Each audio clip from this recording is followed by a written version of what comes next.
touch my food. Oh, I guess I'm not eating. This 4-bedroom home, they put him in the cupboard under the stairs.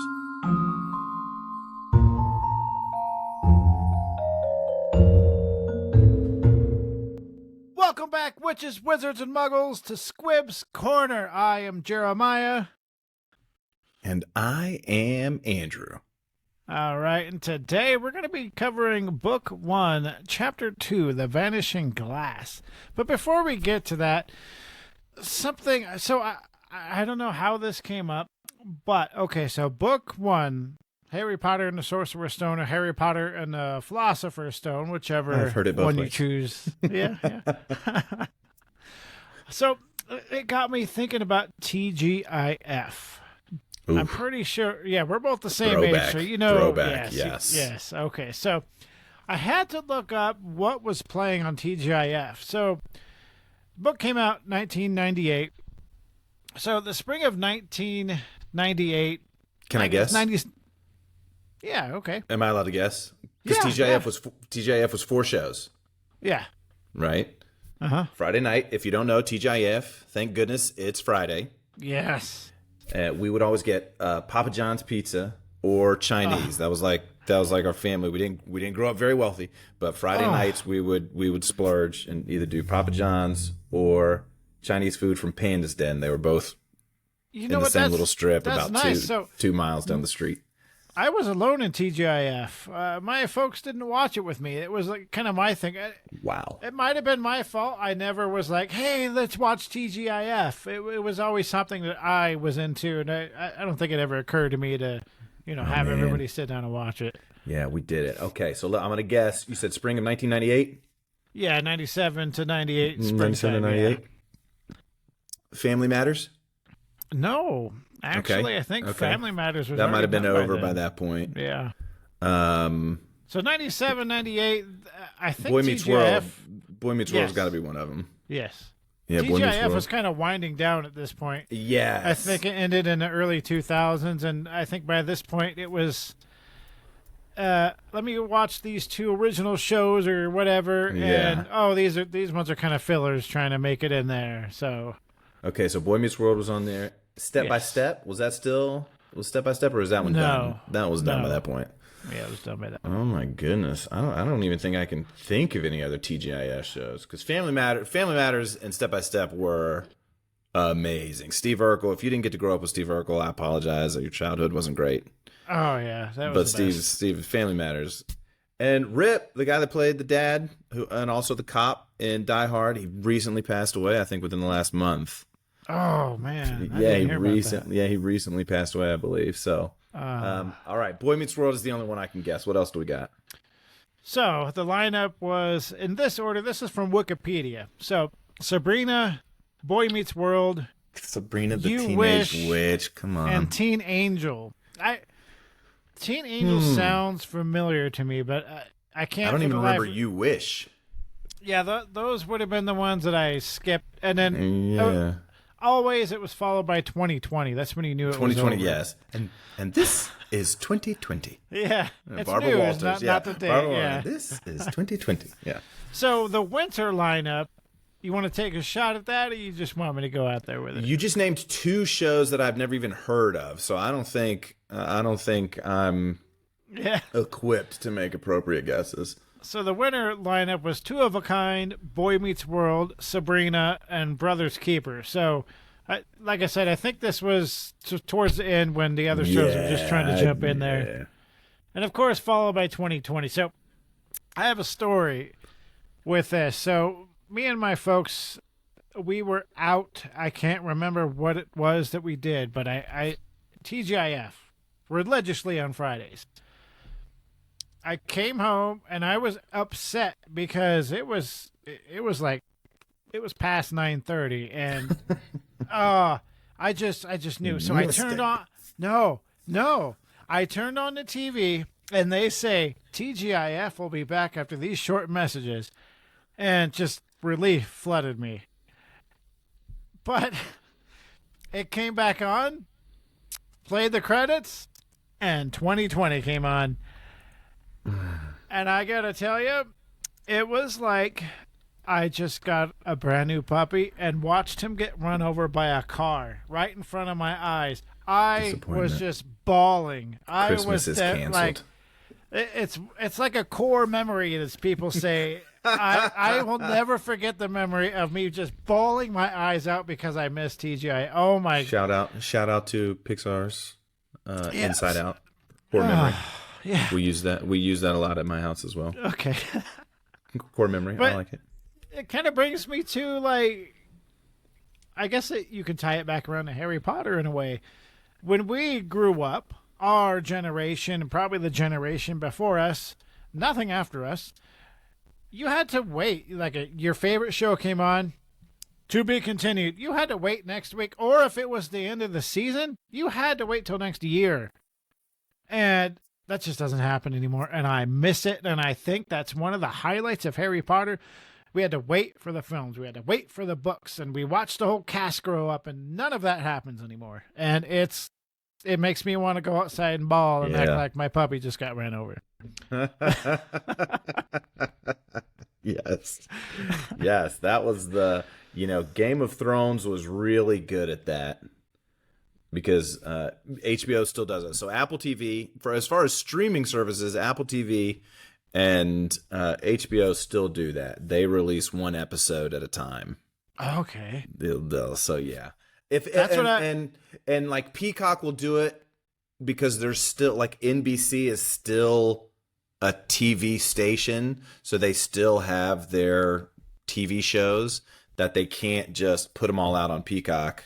You have to wait for them. But I really don't know many people that actively watch new shows that aren't on streaming services. Yeah. I'm sure they're obviously out there since they're still making TV shows, but yeah. I'm really hoping that's the case with the new Harry Potter series. I've heard a couple of rumors about this Harry Potter series, but that's neither here nor there. What's here right now is The Vanishing Glass. The Vanishing Glass. But before we get to that, I hope you remembered, because it's time. I just thought about it.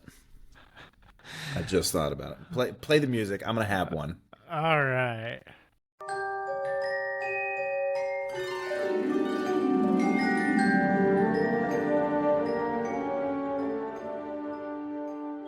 So I had to think of a way to word mine to where it only fit 7 words, and I think I got it. I think it summarizes not only this chapter, but a lot of the beginning chapters of the first and second book. Trouble mysteriously seems to always find Harry. Okay, I like that. So mine is very similar. Harry makes things happen to his advantage. Yeah, there we go. And we're going to read more about that as we go. Yes. So, we always start out with the first paragraph of each chapter to set the mood, but this paragraph is fairly long, so if they're super long, I just take a little portion of it. But I found a way to fit my son into the podcast. He's been asking to be a part of this podcast ever since it started with the OG podcast. And the OG. We figured it out. So, Noah, come on over. It's your turn. You are up, sir. I will don you the headphones and the chair. The headphones have been donned. Don't be nervous. I am Noah, and I'm going to read The Vanishing Glass. Nearly 10 years has passed since the Dursleys had woken up to find their nephew on the front step, but Privet Drive had hardly changed at all. Yes! Perfect! Beautiful. Perfectly executed. Give me 1 second. I just spilled my coffee. Can you hand me that red towel back there? Keep it in. That does not get edited out. We're real people here. We're real people. We spill things. It'll dry. It'll dry. It will dry. All right, so that was my son introducing the first paragraph for this chapter. How do you think he did? I think he did pretty good. I thought it was flawless. And we will continue. So, where we left off, Harry Potter had just been dropped off at the front step. There's a bunch of weird things happening. Owls flying around during the day. Shooting stars. It's raining shooting stars instead of raining regular rain. People dressed up really weird and cloaks and hugging people that don't want to be hugged. And we got introduced to the Dursleys, and it's just getting started. The only thing that had really changed around the house. Okay, before. Okay, 10 years had passed. Right? Can I ask a question real quick? Yes, do it. Because you know how much I love Harry Potter.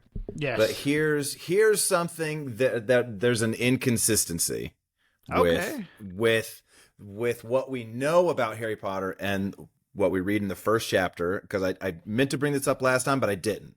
So before we get into this, so we know that we're nearly 10 years later. So in the first chapter, let's do a pop quiz real quick. What date were Harry's parents murdered by Voldemort? Let's see. Oh, man.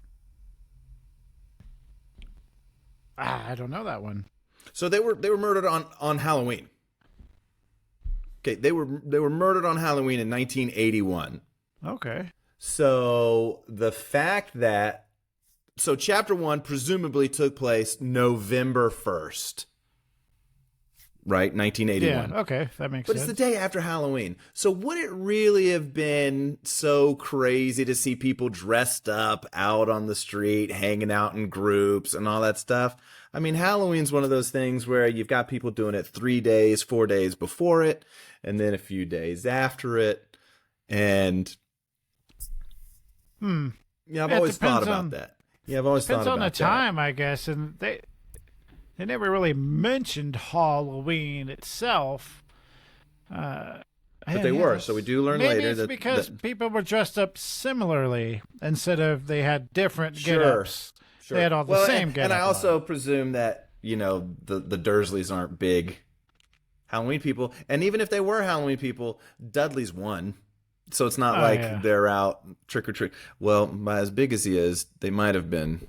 He might have been introduced to candy for quite some time. Sounds like it, yeah. Yes. Well, Mr. Dursley doesn't approve of imagination either. So then Harry, when he's dropped off at the Dursleys, in the movie, they put like a 6-month-old baby there.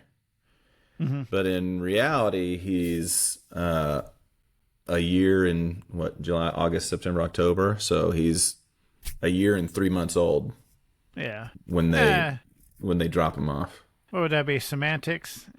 Yeah, just a little, so that you know where we are. Because if you look in the future, if we go to book 7, Deathly Hallows, when they use Grimmauld Place as a hideout, the Golden Trio, then they see that the place has been ransacked. Sirius's room has been ransacked, and we learned that Snape did it.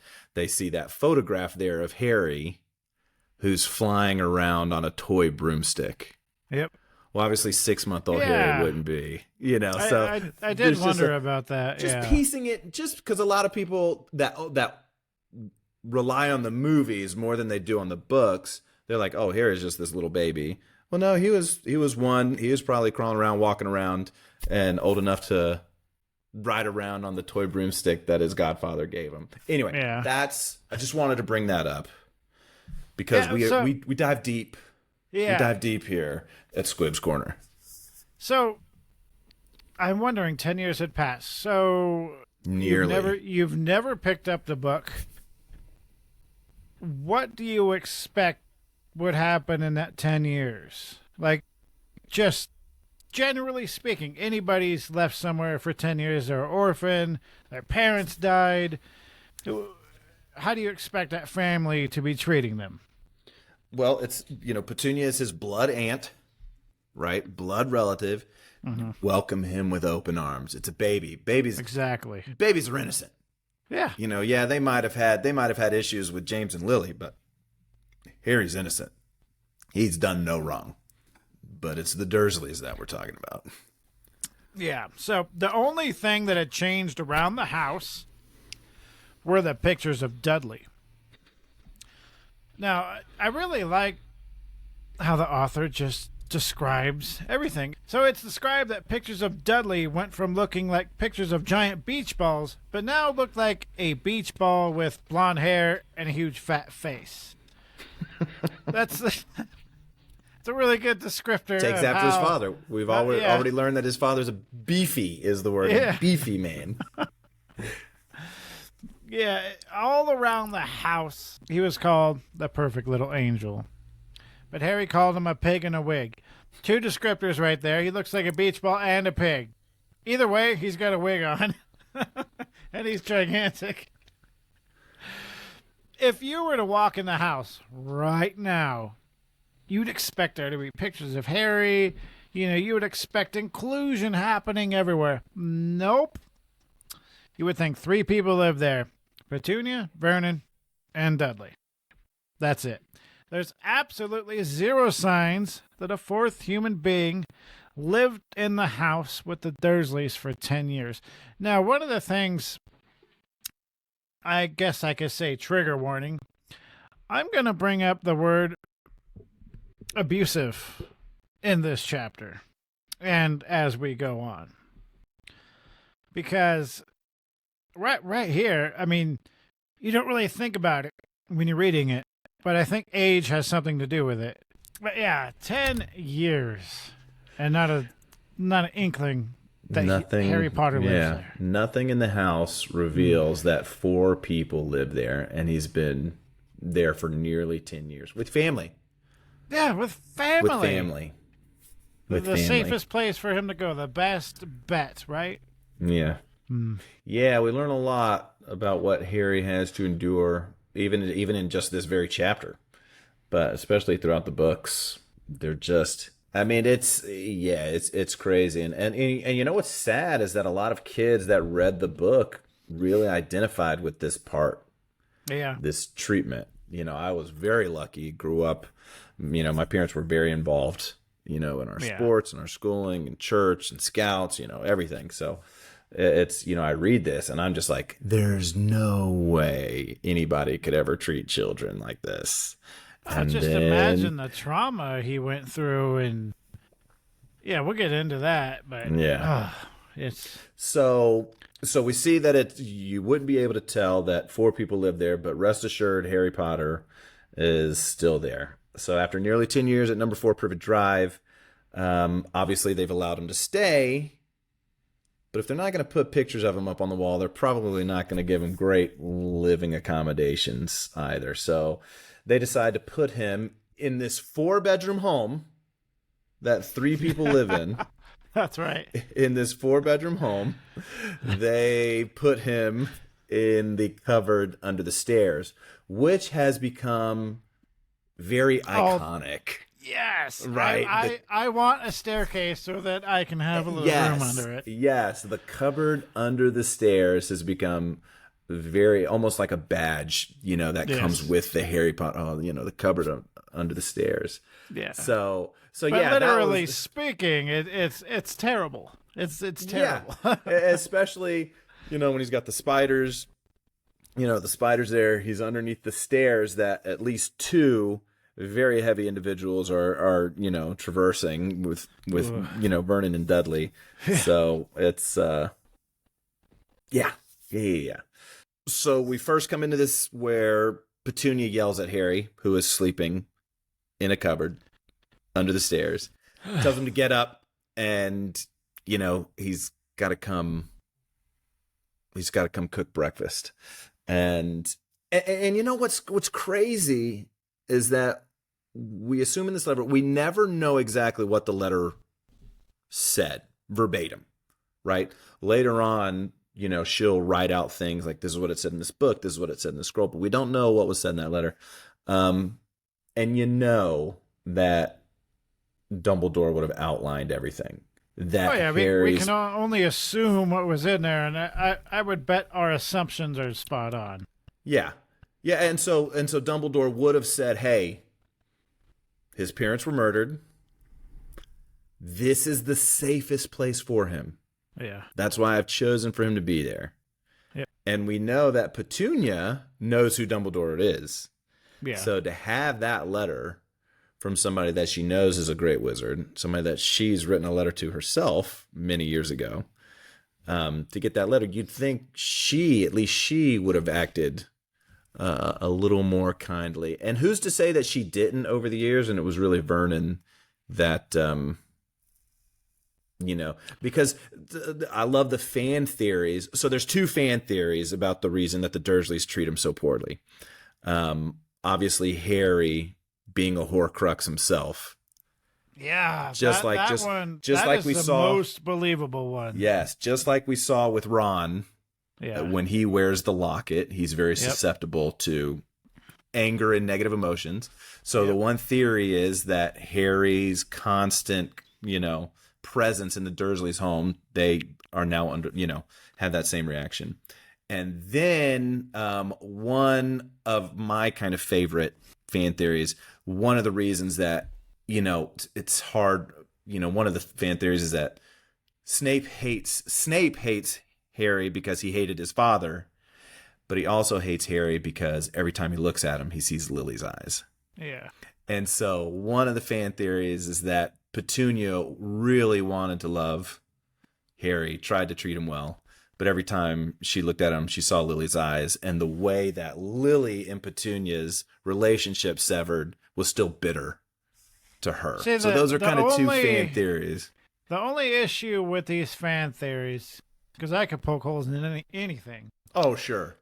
So that's why we're here. If Harry being I don't think we're giving anything away. So if Harry being a Horcrux is making the Dursleys act the way they are, it kind of takes away the blame from the Dursleys. It kind of gives them an excuse to treat Harry the way they are, rather than them just being terrible people. Sure. Same thing with Sure. Yeah, because we see Mr. Dursley at work the day before. Harry's not there, and he's a jerk. He yells at 5 people, makes phone calls, and yells at people. Yeah, so he's a jerk. It only regardless. affects you if you're near it. If you're across town, then you're no longer affected. Sure. I'm assuming. I'm not 100%, but I'm assuming. Well, no, yeah, because when Ron took off the necklace, he kind of came to. Yeah. He came to his senses, right? Yeah. And so that's why they switched it around. That's why sometimes they would hang it instead of wear it. But yeah, I love a good fan theory. Oh, yeah. And we're going to talk about another fan theory soon that is completely irrelevant, but I like it. So anyway, so Harry has no other family. This is where he has to go. He doesn't have a choice. He doesn't have a say. So it's, it's just one of those situations where, it is what it is. And the first introduction that we get to older Harry Potter, nearly 10 years later, Harry Potter, he wakes up in the cupboard under the stairs. It's Aunt Petunia's yelling at him, get up, finish cooking breakfast. And even so, yes, we've acknowledged that Harry gets treated in a disgusting fashion. And we're going to see that over and over and over again. Oh, but now we see, this is kind of our first introduction. Petunia yells at him to go cook. And while he's doing it, nobody's thanking him. Nobody's talking to him. And then, they yell at him, hurry up, don't burn anything, as if like, now we learn, okay, is he prone to accidents? Is he prone to being clumsy? We're not sure. Just like anything, it's almost like our first example of whatever you're doing, it's not good enough for the Dursleys. Well, one of the reasons they're so picky about the way he's cooking is because it's Dudley's birthday. And I would assume Vernon takes his food very seriously.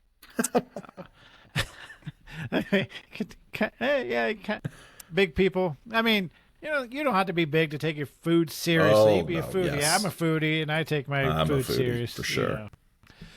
So, here's a divisive question. Question. Very divisive. Do you like your bacon crispy or wiggly? It has to be crispy or else. Oh, I'm not wiggly touching all it. the way. Wiggly all the way. Nope. It's so yeah. I heard that sigh. I heard it's so divisive. You can't eat at everybody's house. Because then my question is, what other meat would you eat that you want to crunch into it? I'm very picky about my meat. Like, I don't like steak, but if I do eat steak, you better cook the ever-living crap out of it because I know. No. I'd rather just not eat it. I think it's a texture thing. If it's too chewy, Medium rare. I don't want to eat it. Medium rare or rare. When I go to a restaurant, if I know like it's a good steakhouse or something, I ask them, how rare are you legally allowed to cook it? Oh, and God. they say okay. Okay. I was not bit by a werewolf. Or scratched by a werewolf, anything like that. Oh, yeah. Okay, sure. Yeah, I believe that. So, like I keep saying, on paper, it sounds like it should be a good day, right? It's his cousin's birthday. So this can only mean there's going to be plenty of cake and plenty of food and plenty of things to do. I mean, if you got more than one kid, the chances of the other kid being completely left out on one kid's birthday it doesn't happen. Yeah. The other kid's going to get a pity present, and they're going to have a great day, and they're going to feel included, and it's going to be like they had a birthday also. But then that kid has his birthday, and then his brother or sister, they get another birthday. So this is it. This is the life of having brothers and sisters. But not in this case. First and foremost, this Dudley kid looks as if he got absolutely everything that he asked for, and probably stuff that he didn't ask for. Computer games, TV, all sorts of electronics, I guess kind of things that people would want nowadays. And also things that he would probably never use, like a bicycle. Because Dudley is a prime example of exercise. Never heard of her. Eggs are sides. For my bacon, yes, eggs are sides. Yes, There you go. I agree. For my bacon, that better not be burnt. No, it better be burnt. It better. If I hear somebody cooking bacon, don't burn it. No, you just messed up the whole meal right there. Sorry. Oh, my 3-year-old, if my wife makes bacon, she'll go, this bacon is not wiggly. But mom, this bacon's not wiggly. I want wiggly bacon. Like, let me hug you, child. Let me hug you. See, going to restaurants is an issue with me. If I get something with bacon on it, I tell them, super, super, super well done. Half the time they bring it back and it's wiggly. So now my girlfriend started telling them, if you cook the bacon and think, no, we should probably stop because that's crispy enough. Keep cooking it. So, Did you ever watch Parks and Rec? no. Oh my gosh, Ron Swanson is one of the greatest characters. Two of the greatest characters ever were Ron Swanson and Andy. What's Andy's last name? Anyway, Chris Pratt. So Ron Swanson, he loves meat, and so at one of the episodes they go to a diner and he goes.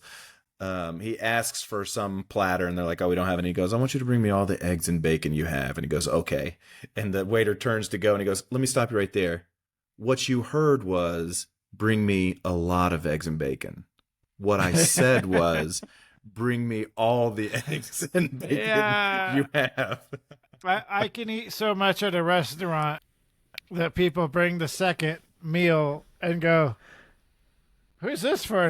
Right here. It's for me. And they look at me and go, oh, no. And then they come back and it's all gone. And like, so where'd you put the food?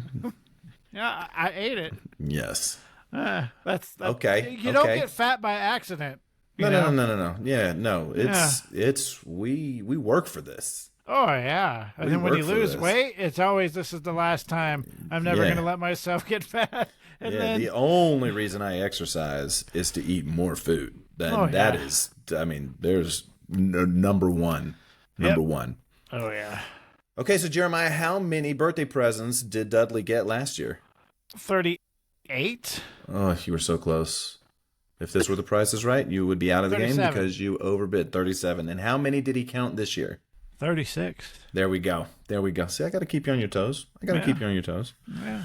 So, up until this point, we've talked a lot about obviously Dudley's appearance, and now we go to Harry's appearance. So we learn that he's small for his age, and they say partly due to maybe him spending a lot of time in a dark cupboard underneath the stairs. Yeah. But then Dudley and Uncle Vernon are probably eating the fair share of the food, and then it's like the scraps, or it's like what's that movie? Can I have some more? Yes, Oliver Twist. We're gonna do Oliver Twist on that one. Please, sir, may I have some more?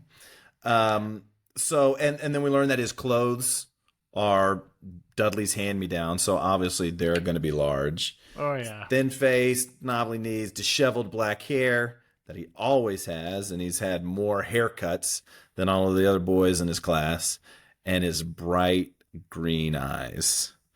And then his glasses, which the film depicts always broken, or at least in that first part, they're broken and they've got tape. They've got tape. Because he's Dudley's punching bag. Dudley's punching bag. Dudley is a bully, and in his parents' eyes, he's a perfect little angel. Yes. He's that kid that gets in trouble at school for beating everybody up, and his parents don't believe the school. His parents blame the teachers. Yep. That's probably what it is. All the parents now. If you're a parent and your child is doing poorly at school, please don't blame the teachers. Look inward for just 2 seconds. Mm-hmm. Just 2 seconds for us. Otherwise, you're pretty Dursley-ish. There we go. Tie it right in there. Yeah. So I mean, obviously, if Dudley were to be wearing glasses, and broke them, there wouldn't be tape holding them together. They would have taken him and got him something new for their perfect little angel. I love the movie. My Diddy Duddykins. Like she says that so great. So great. Diddy Duddykins.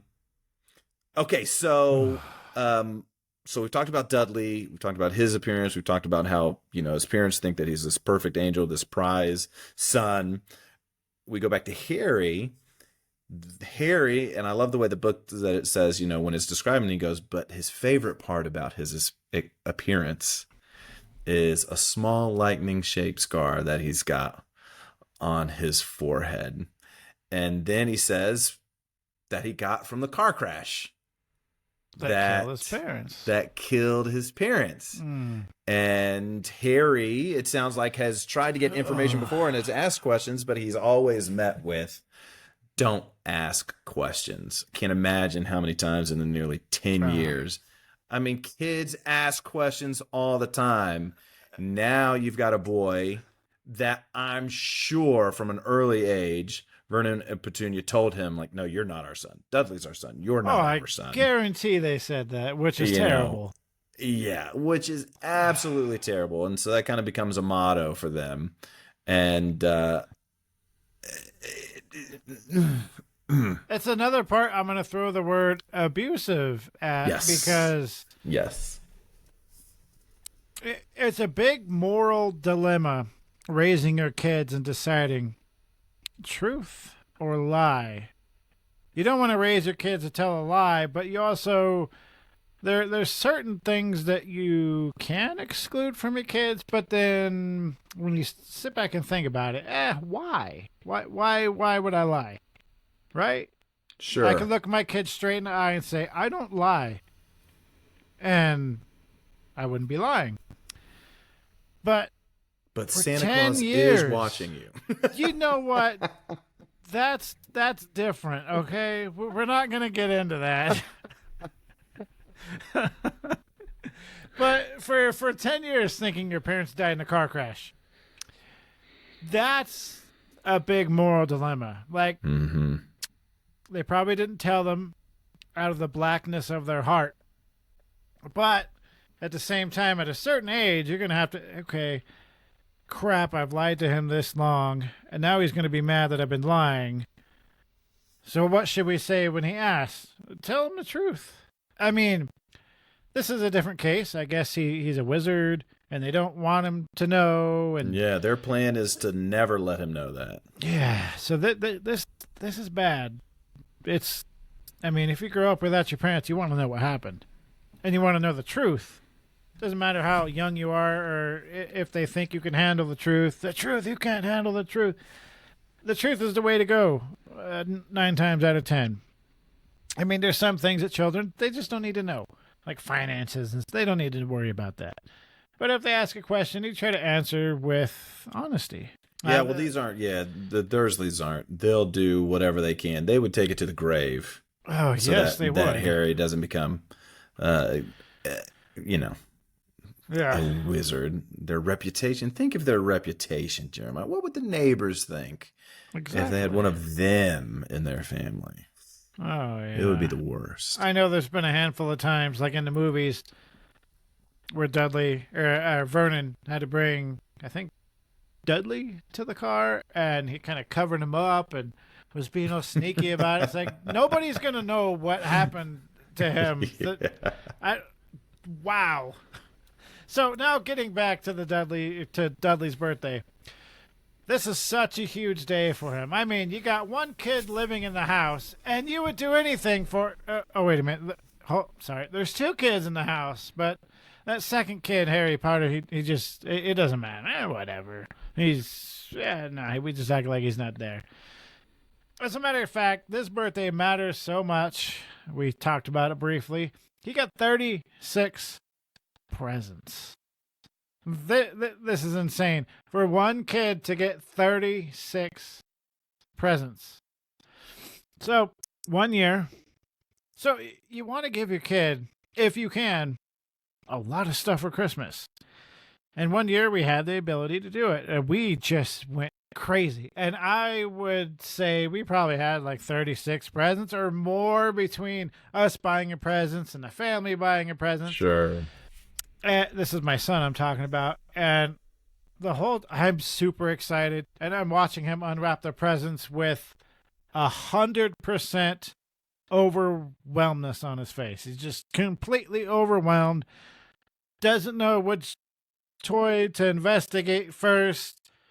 I can see him unwrapping something, and the look on his face as he looks, I was like, oh, this was a mistake, and how he handled the toys afterwards. I was like, oh, never again. But for this kid to go ballistic, not having 36 presents, or over 36, because he got mad. Last year he had 37. He was exploding to the point where his parents told him, we're going to get you 2 more presents, Duddykins. But, so, right? Last year I had 37. Dudley is so stupid, he couldn't figure out how many presents that would be. He sat there scrunching up his big fat face and just had this confused, puzzled look on his face, and so they had to tell him, 39. You'll have 39 presents. Oh. Okay. So I'm going to keep switching up this music until I find something that fits, because now it's quiz time, and I think this music kind of fits. Okay. So this is a kind of a 2-part question, or two questions, I guess. One of them has 2 parts. Now, I'll be surprised if you get this first one. So if you need to put on your thinking cap, if you need to grab the sorting hat or something to give you a little bit of courage there, what are the names of Miss Fig's cats mentioned in this chapter? Oh, man, that's a great question. One of them is Mrs. something. They're Mr. or Mrs. That's a good question. I'm not sure. Tibbles, Snowy, and Mr. Paws. I really didn't expect you to get that one. Well, the second question is a bit of a 2-parter of sorts, and I know you can answer this one. I'm excited. Which, in the books, which kids went to the zoo? So Harry, Dudley, and Piers Polkus. Yes. Yes. Now, what about the movies? I told you I've seen this movie maybe 2 times. I think you still know. I think you can still get it. I would assume it's the same. No. So, because the movies leave out so much, it's just Harry and Dudley. Oh, yeah. There's no mention of Piers. That's right, yeah. So, another little thing that the movies kept out that was a little disappointing. As I was saying before I got rudely interrupted, they had to tell him he would have 39 presents. He 38. They would have 38 presents. 38. Because he only had 36, and they promised to buy him 2 more. Yeah, that's true. So 37, 38. I wasn't gonna correct you the first time. Well, either way, you said it again. They had to tell him. Yes, yes, they had to tell him the answer to the math. Yeah, if it was 37 plus 2 or 36 plus 2, either way, he's he turned into Well, Patrick. no, technically you're right, because he gets 36. Then they say, what do they say? You forgot Aunt Marge's present, Aunt and then we're Marge's. going to buy you. So, 38 or 39. I think it comes out to 39. I'm cool with that. Yeah, but That's either what way, Dudley would prefer. yeah, Dudley would either prefer way, it he be turned 39. into he turned into Patrick there for a second, Patrick Star. So, but this kid is just completely spoiled, and when you just compare Dudley and Harry who, right? I Yeah. mean, it's pretty much all I can say about that. Well, and they kind of give us a good here in a couple chapters. We do get to see what the Dursleys do on Harry's birthday, right? yeah. We do. Yeah, And I love what they he- do. It's comic. It's comical. Yes. Not yes. like ha ha, but like ha. Yes. Good one. So Dudley, while all this is happening, Harry hurriedly eats his breakfast because he can sense a Dudley meltdown, and he wants to finish his breakfast before Dudley can flip over the table. So it My kind of question sounds here like yeah. Do you think Dudley would actually do that? As stupid as he sounds. 100%. Really? 100%. Really? Yes. Yeah, because in the first chapter, we learned that he learned a new word, won't, and no, and McGonagall saw him walking down the street, kicking and fighting, and as Vernon's trying to go to work, in chapter 1, Dudley's pitching a fit, and he's 1 at that time. So now it's been nearly 10 years, and a boy that can do no wrong, 100%, I believe. Well, I mean, with the table full of food, would he turn over the table? I don't think he would. Well, I mean, if he's a foodie like me, he wouldn't. Yeah, I wouldn't. We wouldn't do that. No. Let's eat the food, then we'll have the tantrum. yeah. This is the only thing that I think Harry was. He was safe to just chill and watch this all unfold and without a worry. Yeah. Well, and it might have I'm gonna get out of here, because if he does that, then I'm gonna have to clean it up. Yeah. Okay. Harry, clean up this mess. Yep. So crisis averted. He's getting extra presents.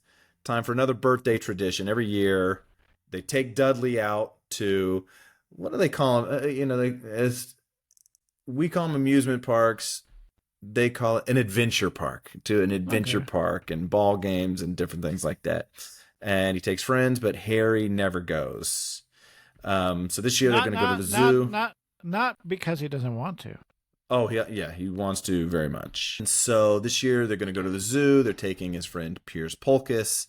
Harry's going to be going to Mrs. Figg's cat-infested house and completely left out of the celebrations. But obviously today is Harry's luckiest day. Petunia gets a phone call. Mrs. Figg broke her leg, tripping over one of the cats. Of and course. she can't go, and there's nobody else. So here's a fun fan fiction. So much alliteration. JK would be so proud of me. Here's some fun fact fan fiction about Mrs. Figg. All right. So Mrs. Figg, we learn later, is a squib. Squib. Yeah. Squibs are non-magical people that are born into wizard families. Yeah. And Mrs. Figg is obsessed with cats. What other wizard or witch do we meet that is obsessed with cats? The only person I could think of is Hermione, but she's not obsessed. No, with just because you got Crookshanks, it's not Hermione, it's not McGonagall. Obsessed with them so much they would have dozens of plates plastered on their walls. of their office. Umbridge. So the fan fiction, the fan theory is that Arabella Figg is the Squib sister of Dolores Jane Umbridge.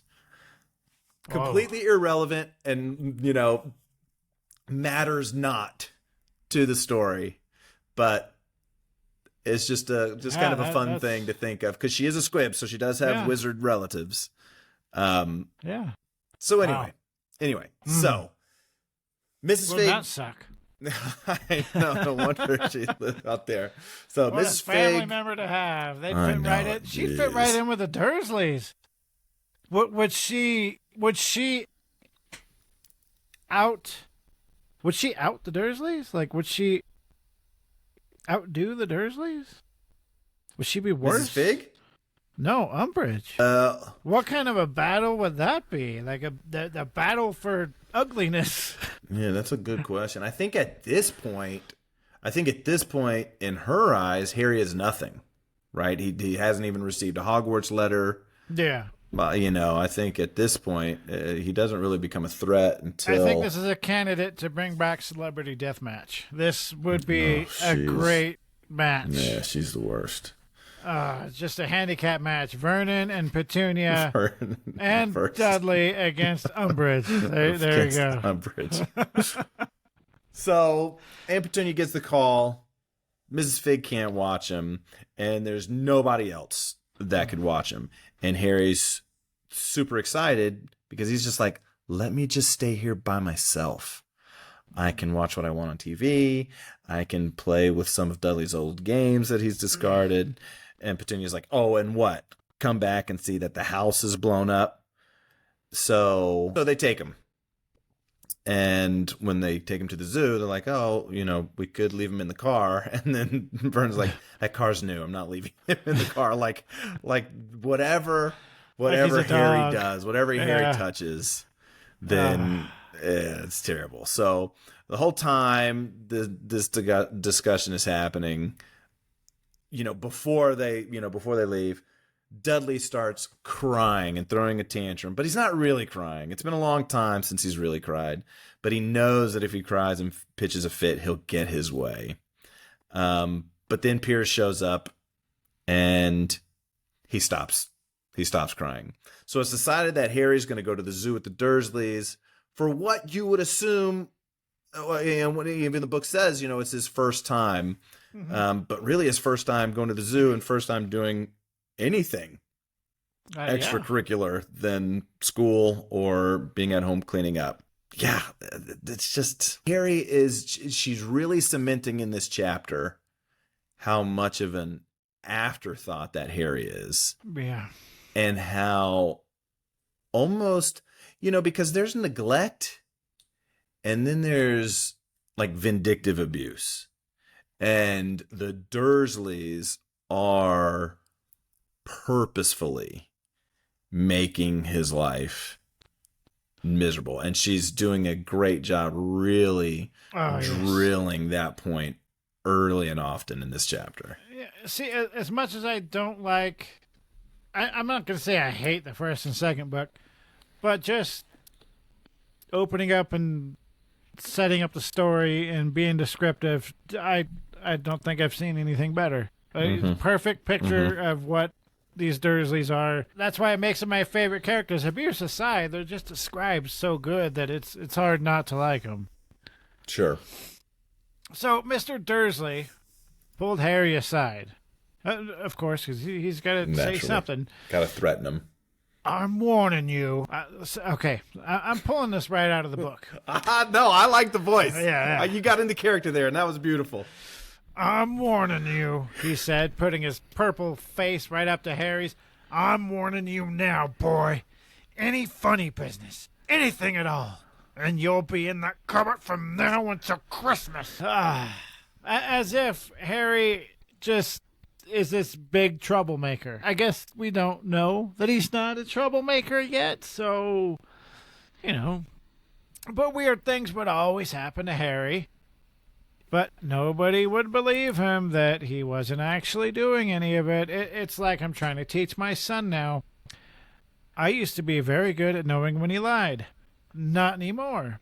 And it's to the point where I'm telling him, if something really bad happens and you're telling me the truth, I'm not going to believe you. It's the boy who cried wolf.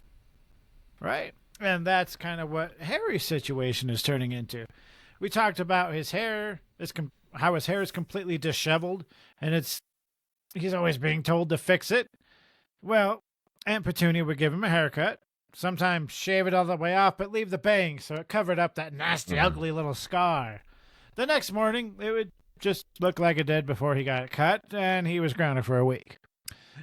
An old sweater of Dursley's, because he has nothing but hand-me-downs, began to shrink when his aunt was forcibly putting it on Harry till it just wouldn't fit. Maybe it could fit a doll. He was grounded for that. Dudley and his gang were chasing Harry at school, and he tried to jump behind the trash cans, but somehow wound up on top of the school's kitchen chimney. Harry thought, now, to his credit, I wouldn't have believed him either. Harry thought it must have been the wind. Oh, the wind? No. So this time he was locked in this cupboard. So, yeah, a lot of weird things happen around him that he can't explain, but could have came up with something better than the wind picked my body up and put me on a roof. And which you have to assume, it's not written, you have to assume Vernon and Petunia know that his parents were wizards. Oh, yeah. So they have to, in the back of their mind, you know. They 100% know. So then, being like, oh, I don't want to come home to the house being blown up, or no, I don't want anything done to the car. They could have very, sense. It makes sense. It makes sense. But, Harry's living the dream. He knows that he's on thin ice. He doesn't want to be in the cupboard until Christmas.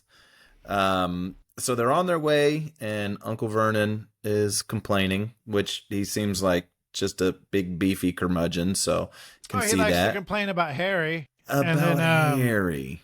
And then yes. the other thing is Harry. Yeah. So, yes, mentioned several times. Yeah. Yeah, and Harry. But Harry didn't care. Harry didn't care because he's in the car and he's on his way to the zoo. And he doesn't care that it's with the Dursleys, but he's going. And so as they're driving, Vernon says something about motorcycles. And Harry says, oh, I had a dream about a motorcycle. It was flying. Oops. And Uncle Vernon, in overreacting to this, almost hits the car in front of him and turns around and screams, motorcycles don't fly. And Harry's like, oh, no, you could do better than that. Come on. Motorcycles don't fly. How was that? That felt really good. That felt really good. There you go. And Harry's like, yeah, I know they don't fly. Like, what an overreaction. No, see, that's an imagination that he doesn't approve of. Don't approve. And I bet as he was saying that, he went, oops. When you're talking to someone and you're just over divulging, and as you're doing it, you're going, I need to shut up. I got to stop talking. But you just keep going. I should not have said that. yes. Prime example. Yes. But Harry is finally going to the zoo. He was having the best day he'd had in a long time, which, that's saying something for Harry. I mean, what a relief. He's probably had nothing but bad days. Not many good days. Yeah, it was such a good day that Harry was allowed to have ice cream. Not because, the sugar or, it's a health. Nope. No. It's just because why would he be allowed to have ice cream? And albeit it was the cheapest ice cream that they sold, while Dudley got exactly what he wanted. And even at one point, Dudley was complaining that his Knickerbocker ice cream wasn't big enough, or there wasn't enough of it. So Harry was allowed to finish his ice cream so Dudley can get a new one, which I have to add is disgusting. Till I'm blue in the face, will teach my son, do not eat after anybody.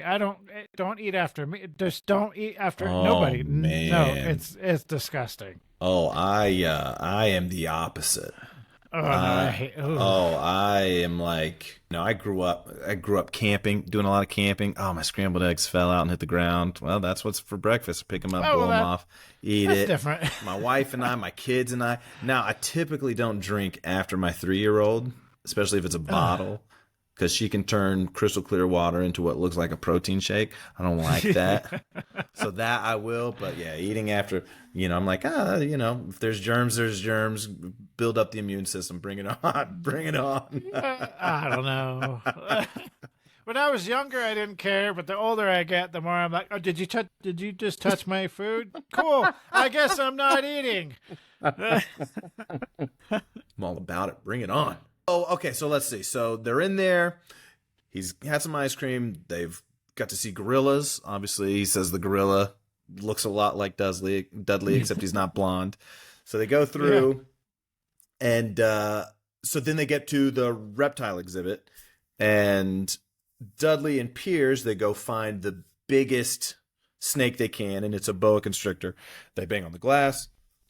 It's asleep. It does nothing. So then they run off to do other stuff, and Harry walks up to the boa, and he's looking at it, and then the boa looks up to him. And so then something weird happens, he kind of apologizes, more to himself, just kind of talking. I can't imagine that he's had any meaningful conversation with any of the Dursleys this whole day. So he goes to see the snakes. The boa looks up after him. He kind of apologizes, and he kind of gives him a look as if to say, "Oh, it happens all the time." And so then he kind of has this little conversation with the snake, and the snake is responding by pointing to the sign, right? You're like, "Oh, bred in captivity, from Brazil, and all this stuff." So it's moving, and then Piers notices that it's moving, and Dudley, they run over, and as they run over there, Dudley punches Harry out of the way, knocking him down. So again, all of the things that we mentioned earlier, making things happen that he's not meaning to make things happen, those are in distress situations. Yes. He didn't want to show up to school with a terrible haircut. He didn't want to wear the ugly old sweater. He didn't want to get beat up by Dudley's gang, so he ends up on the roof. Now he's punched, and immediately disappears between the boa and the spectators. So the boa escapes. They didn't figure out what happened, and as the boa constrictor is going away, we hear him say, "Thanks, amigo," which tells us something very important. That in parcel tongue, there is a word for friend and a word for amigo. Yeah. But in fairness, we never learned that parcel tongue is a language. It just says that it's the ability to speak to snakes. So I guess you can speak to Portuguese speaking snakes and English speaking snakes, but so anyway, so that happens. No one knows what happened. Dudley and Piers, by the way that they're telling it, is that, they almost died. The snake was trying to kill them, and they're on their way home talking about it. And finally, when they calm down, Piers says, "Well, Harry was talking to the snake, weren't you, Harry?" Of all the things that Harry wished would not have been said, at least in the presence of Uncle Vernon. Oh, yeah. So they get home, and Piers leaves, and Uncle Vernon loses it on Harry. To the cupboard, no meals. Just insanely angry. Because Harry I think is you Harry. said more than he said. He couldn't even form sentences. He was so that's mad. right. He fell down. He fell down in the chair, and Petunia had to go get him some brandy. So we know that he uses alcohol as a crutch. Also, children, not a good thing. No. Oh, jeez. No. Harry was talking to what a snitch. Wow. A little dark. Yeah. So, as we near the end of the chapter, we're going to try to wrap this up. we get Harry kind of self-reflecting, as I would imagine somebody in his situation probably did more self-reflecting than anything else. He like every moment, every time, every conversation between him, Vernon, or Petunia. Just what? Why are they talking to me like that? What do they do? Like just every what did chance I do? just Why are they treating me this way? yeah, it's constant self-reflection. He's grounded in his cupboard, seemingly indefinitely, no idea what time it is, and he didn't dare sneak out in case the Dursleys were asleep. How bad is this? No idea what time it is. He's too scared to even go out to sneak food or do anything at all. That's what kids do. They sneak food. Even if it doesn't matter if they're scared or not, if they're going to do it. And I hate to say it, but it's kind of starting to sound like I've said already, an abusive situation, especially you bandaged to the cupboard because the glass somehow disappeared. But like we said, pretty sure the Dursleys know what's going on. Even though Harry doesn't. That's a good point. It's a good point I just brought up. They know. Harry doesn't know. Harry does not know. We cover that later. But the last 10 years, you have to imagine, has been nothing but misery. I couldn't imagine anything happy. If the zoo was the funnest thing he's ever done in 10 years that he's lived there. And he got to go by default. This was not planned. They did not want him to go. Which, it might be looking into it too much, but did Mrs. Fig really break her leg? Ooh. Or was she like, oh, they're not going to bring him. I'm going to say I broke my leg so that he might have a chance to go. That sounds like she would do that. She would do that for Harry. I think so, yeah. But Harry knew nothing of his parents, except that they died in a car crash. He couldn't remember. He had faint memories of a flashing green light, and that's all he can remember. The Dursleys wouldn't talk about his parents. Harry wished some stranger would come take him away. Jeez. Imagine being that miserable that somebody come kidnap me. Mm-hmm. It'd be better than this life. And he couldn't help but notice that sometimes random people on the streets bowed to him and acted like they knew him. And of course, he'd get in trouble for this too. He had no friends. Dudley and his gang of bullies made sure of it. It really seems like Harry is always in trouble for weird reasons. He can't even defend himself, and then there's something about a green light. Harry just sounds like he's had a really rough life. So I think Chapter 2, The Vanishing Glass, sets a precedent of him being able to make things happen that he can't explain. Yeah. And that life with the Dursleys is a dumpster fire. It's absolutely terrible. And again, this chapter, and we all hate the Dursleys at this point. We all hate the Dursleys. Oh yeah. We're supposed to hate the Dursleys. So okay, I'll go into it without the music this time. Did this chapter need to be here? How important was this chapter in setting up the story? I think especially for me, when I read it the first time, it wasn't anything exciting. It wasn't anything like, okay, but it does set the stage for his home life. And I think what's really great about his home life is that it makes the reader love Hogwarts that much more. You're rooting for Harry, yeah. Because we're rooting for Harry. We come with Harry. Harry Potter is our protagonist.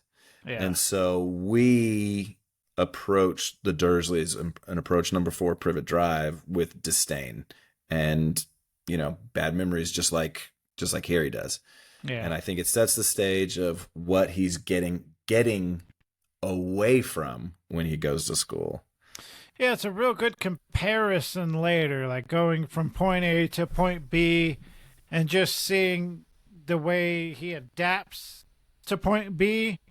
Yes. In my opinion, he adapts to it unexpectedly. I would not expect someone in his situation to adapt the way he did.